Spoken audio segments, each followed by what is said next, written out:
Video में बात करने वाले हैं कि स्विंग ट्रेडिंग कैसे की जाए एंड फिलहाल इस मार्केट में स्विंग ट्रेडिंग कैसे की जाए, यानी कि इस मार्केट में मींस डेट वोलेटाइल मार्केट में। वोलेटाइल मार्केट मतलब कि जहां पे फ्लक्चुएशंस ज्यादा होता है, जहां पे मूवमेंट्स हमको ज्यादा देखने के लिए मिलते हैं। अभी बहुत सारे लोगों को इस टाइमिंग पे ये डिसीजंस लेने में आ रहा होगा कि कुछ टाइम तक हमको ट्रेडिंग बंद कर देना चाहिए, फिर मार्केट थोड़ा सा स्टेबल हो जाएगा, फिर हमको ट्रेडिंग करना चाहिए। तो क्या आपका ये डिसीजन सही है या गलत, वही सारी बातें इस वीडियो में हम करने वाले हैं। साथ ही साथ आपके लिए एक बहुत ही इंपॉर्टेंट पॉइंट है जो कि मैं लास्ट में आपको बताऊंगी। सो वीडियो को एंड तक जरूर देखिएगा एंड कमेंट बॉक्स में जरूर बताइएगा एंड साथ ही साथ उन लोगों को भी शेयर करिएगा जो स्पेशली स्विंग ट्रेडिंग पे ज्यादा फोकस करते हैं। चलिए बात करते हैं स्विंग ट्रेडिंग। सबसे पहले जान लेते हैं कि होता क्या है। स्विंग नाम से ही आपको क्लियर हो रहा होगा। बेसिकली हम मार्केट में जो भी पोजीशंस बाय या सेल कर रहे हैं उस पोजीशंस को एक से ज्यादा दिन तक हम होल्ड करते हैं। मे बी हो सकता है वो 10 दिन के टाइम पीरियड, 15 डेज या 1 मंथ, उसको कहा जाता है swing trade. Basically swing trade करने का मोटो ये होता है कि हम मार्केट के ऊपर नीचे जो फ्लक्चुएशंस हो रहा है उस मूवमेंट्स को कैच करने की कोशिश करते हैं, वहां से पैसा बनाने की कोशिश करते हैं। स्विंग में आप सेल करके भी पैसा बना सकते हैं एंड बाय करके भी आप पैसा बना सकते हैं। चलिए अब स्विंग ट्रेडिंग होती क्या है ये मैंने आपको बता ही दिया है। स्विंग ट्रेडिंग वोलेटाइल मार्केट में क्यों करना चाहिए, जैसे मैंने आपको स्टार्टिंग में कहा कि क्या इस मार्केट में सच में कुछ टाइम तक हमको मार्केट में पोजीशंस को होल्ड करना चाहिए या फिर ट्रेडिंग हमको करना चाहिए। तो स्विंग ट्रेडिंग वोलेटाइल मार्केट में करना हमारे लिए बहुत अच्छा सौदा हो सकता है। उसके पीछे का रीजन ये है कि इस टाइमिंग पे मार्केट में आपको हाई वॉलेटिलिटी देखने के लिए मिलती है, मार्केट में फ्लक्चुएशंस ज्यादा देखने के लिए मिलता है। हाई वॉलेटाइल इट मींस कि जिस टारगेट के लिए आप वेट कर रहे हैं 10 दिन, 15 दिन, 20 दिन के लिए, वो टारगेट्स कभी कभी हमको 2 दिन, 3 दिन, यहां तक 1 दिन में भी मिल जाता है। ये हमने लाइव देखा है। प्रीवियस इसी मंथ के स्टॉक्स आप देख लीजिए, सन फार्मा, लुपिन, बहुत सारे स्टॉक्स है, जोमेटो एक ही दिन में दे दिया था। तो ऐसे काफी सारे स्टॉक्स है, एसआरएफ आप उसमें देख सकते हैं। तो यहाँ पे हमको जल्दी पैसा बनाने के चांसेस मिलते हैं, लेकिन स्ट्रेटेजी सही होनी चाहिए। पैसा जल्दी आ रहा है, अगर स्ट्रेटेजी गलत है तो पैसा जाने के भी चांसेस हैं। क्विक प्रॉफिट तो होगा ही। नेक्स्ट बात कर लेते हैं कि स्विंग ट्रेडिंग वोलेटाइल मार्केट में कैसे की जाए। सबसे इंपॉर्टेंट पॉइंट है, करना है वोलेटाइल मार्केट में पैसा भी हमको मिल रहा है, बट करे कैसे। करने के लिए सबसे फर्स्ट आपको ट्रेंड को आइडेंटिफाई करना जरूरी है। ट्रेंड होता क्या है? ट्रेंड 3 टाइप्स के होते हैं, up trend, down trend and sideways market. Up trend मतलब कि मार्केट कंसिस्टेंसी, प्राइस कंसिस्टेंसी ऊपर की तरफ जा रहा है, वो अप ट्रेंड कहलाता है। सेकेंड पॉइंट है डाउन ट्रेंड, मतलब कि प्राइस कंसिस्टेंसी डाउन साइड में जा रहा है तो वो डाउन ट्रेंड रहेगा। And third one is sideways, मतलब कि मार्केट एक रेंज बॉन्ड में फंसा है, वो एक साइडवेज मार्केट होता है।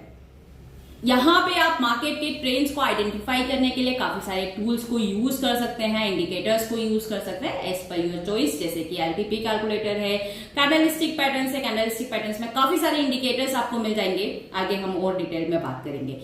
ट्रेंड को फॉलो करना बहुत जरूरी है, स्पेशल इस चीज को नोट कर लीजिए। ट्रेंड कैसे पता करेंगे वो मैं अभी आपको आगे बताऊंगी, लेकिन ट्रेंड के डायरेक्शंस में ट्रेड करिए। मतलब कि अगर ट्रेंड ऊपर की तरफ जा रहा है, बाइंग साइड में अगर आपको अपॉर्चुनिटीज दिखाई दे रही है तो आप बाई करिए रेदर देन सेल।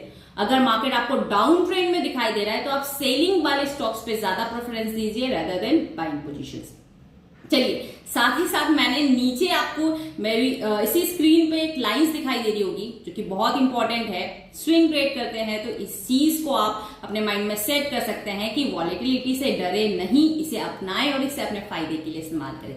सच में वॉलेटाइल मार्केट में हमको अच्छी अपॉर्चुनिटीज मिलती है। चलिए नेक्स्ट पॉइंट, जब हमको एंट्री और एग्जिट करना है तो सपोर्ट एंड रेजिस्टेंस लेवल्स का पता होना बहुत जरूरी है।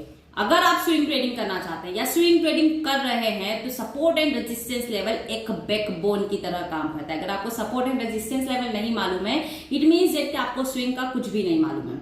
सबसे फर्स्ट आपको सपोर्ट एंड रेजिस्टेंस लेवल पता होना चाहिए। सपोर्ट मतलब कि प्राइस कंटिन्यूसली गिर रहा है, गिरने के बाद जहां थमता है, रुकता है, रुकने के बाद वहां से पुल बैक करने की कोशिश करता है, वो सपोर्ट लेवल कहलाता है। रेजिस्टेंस लेवल यानी कि प्राइस जहां पर कंटिन्यूसली ऊपर की तरफ जा रहा है एंड प्राइस ऊपर की तरफ जाके रुकता है एंड वहां से डाउन आने की कोशिश करता है, वो एक रेजिस्टेंस लेवल कहलाता है। Support and resistance level find out कैसे करेंगे वो भी हम आगे बात करेंगे। नेक्स्ट पॉइंट है अगर आपको ट्रेड करना है, support and resistance level trend आपने पहचान लिया है, तो अब हम ट्रेड करने के लिए कंफर्मेशंस कैसे करें। सबसे फर्स्ट कंफर्मेशंस करने के लिए आपके पास एलटीपी कैलकुलेटर है। ये एक ऑप्शन चेन बेस्ड टूल है। ऑप्शन चेन के लिए आप एनएससी ऑप्शन चेन भी यूज कर सकते हैं, लेकिन वो फ्री डेटा होता है, 3 मिनट डिलेइंग डेटा होता है, एंड वहां पे support and resistance, highest volumes हमको ढूंढना पड़ता है। एलटीपी कैलकुलेटर में वो सारी चीजें हाईलाइटेड है, आप वहां से जाके इजीली वे में सपोर्ट एंड रेजिस्टेंस को ढूंढ सकते हैं। चलिए नेक्स्ट पॉइंट है, आप कुछ इंडिकेटर्स का यूज कर सकते हैं, जिस इंडिकेटर्स में मैंने मेंशन किया हुआ है RSI indicator, relative strength index, MACD, moving average, convergence, divergence and Bollinger band. Detail में भी बताऊंगी। आरएसआई बेसिकली ट्रेंड को फाइंड आउट करने के लिए हेल्प करता है। आरएसआई में 2 लाइंस होती है जो शायद आपने देखी होगी, या ट्रेडिंग व्यू पे जाके आरएसआई आप लगाएंगे तो आपको दिखाई देगी। आरएसआई में 70 एंड 30 का जोन होता है। अगर आरएसआई लाइन 70 के ऊपर चल रहा है, इट मीन्स दैट कि वो स्टॉक ओवरबॉट हो चुका है, बहुत ज्यादा खरीदारी हो चुकी है। अब वहां पे आपको सेलिंग प्रेशर देखने के लिए मिलेगा and stock down side move कर सकता है। अगर आपको आरएसआई 30 के नीचे, स्टॉक प्राइस 30 के नीचे अगर आपको दिखाई दे रहा है, इट मीन्स दैट कि वो स्टॉक ओवर सेल हो चुका है एंड अब उस स्टॉक में अच्छी रिकवरी हमको देखने के लिए मिल सकती है। एमएसीडी, लेकिन ध्यान रखने वाली बात यह है कि ये सारे लेगिंग इंडिकेटर्स है, तो किसी भी एक इंडिकेटर के भरोसे उसके डिपेंड होकर आपको ट्रेड नहीं करना है। मल्टी इंडिकेटर्स, मल्टीपर्पज से कंफर्मेशंस लेंगे तो ज्यादा श्योरिटी आपकी इंक्रीज होगी। नेक्स्ट आपको दिखाई दे रहा है MACD, moving average, convergence, divergence. ये ऑल्सो एक ट्रेड कंफर्मेशंस के लिए है कि हमको कहां से बाय करना है, कहां से हमको सेल करना है। कैसे ये काम करता है, इसमें आपको बेसिकली 3 लाइंस दिखाई देती है, लेकिन मैं आपको 2 लाइंस बता देती हूँ। एक होती है एमएसीडी की लाइन और एक होती है सिग्नल लाइन।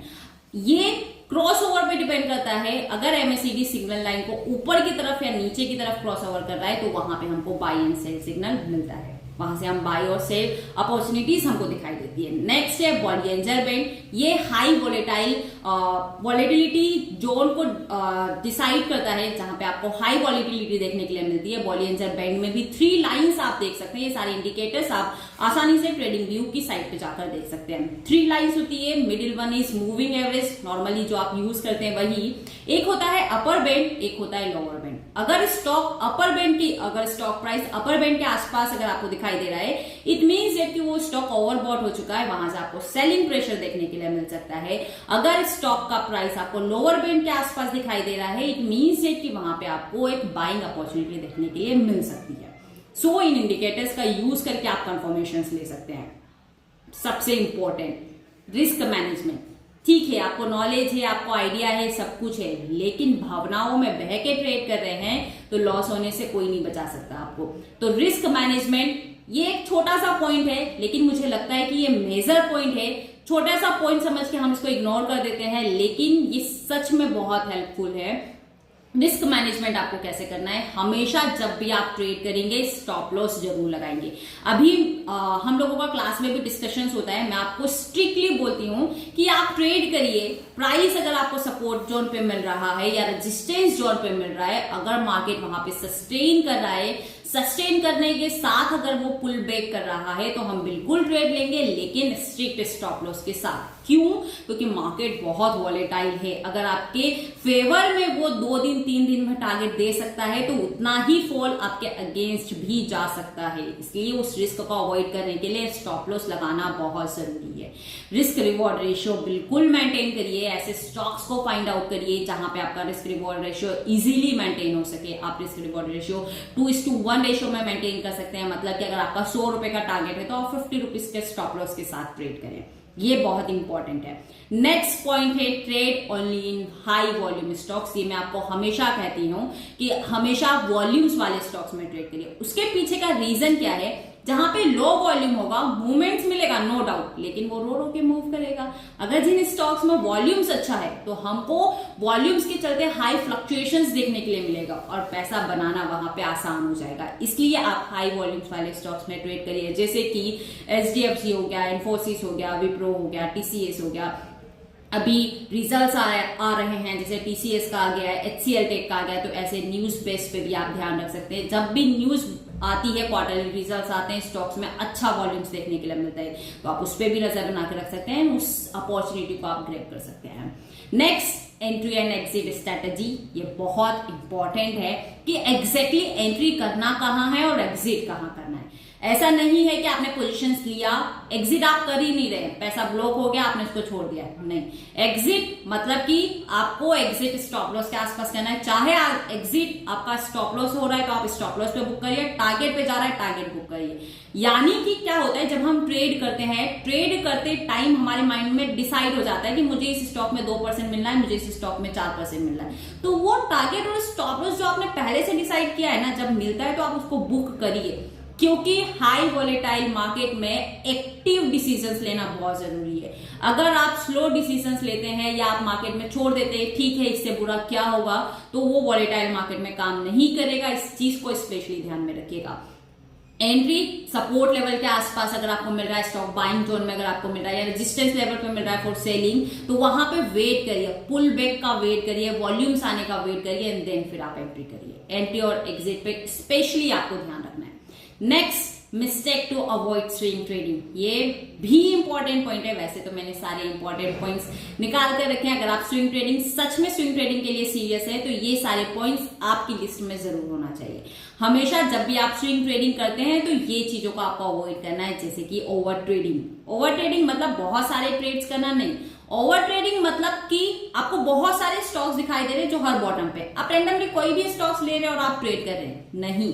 उन स्टॉक्स में से डिसाइड करिए कि हाई प्रोबेबिलिटी कहां दिखाई दे रही है, हाई चांसेस रिटर्न अर्न करने के कहां दिखाई दे रहे हैं। आपका सिलेक्शन का प्रोसेस बहुत स्ट्रांग होना चाहिए। यहाँ पे आप ओवर ट्रेडिंग नहीं करेंगे, सिलेक्टेड स्टॉक्स पे ट्रेड करेंगे। स्टॉप लॉस ना लगाना, ये सबसे बड़ी गलती है। ये मैं पहले भी आपको डिस्क्राइब कर चुकी हूं। वोलेटाइल मार्केट में स्टॉप लॉस लगाना बहुत जरूरी है। इमोशंस को फॉलो करना है, ये बहुत सारे लोग करते हैं, बहुत छोटा सा पॉइंट है, हर एक वीडियो में समझाया जाता है, लेकिन इमोशंस वॉलेटाइल मार्केट में बिल्कुल काम नहीं करेगा, तुक्का बिल्कुल काम नहीं करेगा। जो थ्योरी है, एक्टिवली थ्योरी पे डिसीजंस लीजिए और एक्टिव रहिए। एक्टिव रहना बहुत जरूरी है, फास्ट डिसीजंस बहुत जरूरी है। चलिए नेक्स्ट बात कर लेते हैं हम, mistake to avoid in swing trading. हमारी बात हो चुकी है। Last but not least important point है, ऑलवेज फॉलो द ट्रेंड। ये बहुत इंपॉर्टेंट है।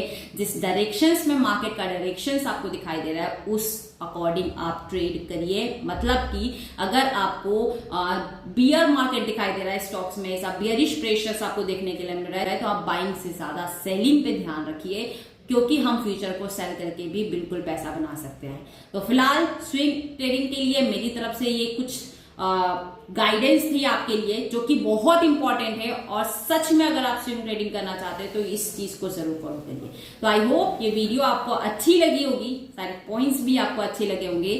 फिर मिला जाएगा नेक्स्ट वीडियो में कुछ ऐसे ही टॉपिक के साथ। Thank you so much everyone.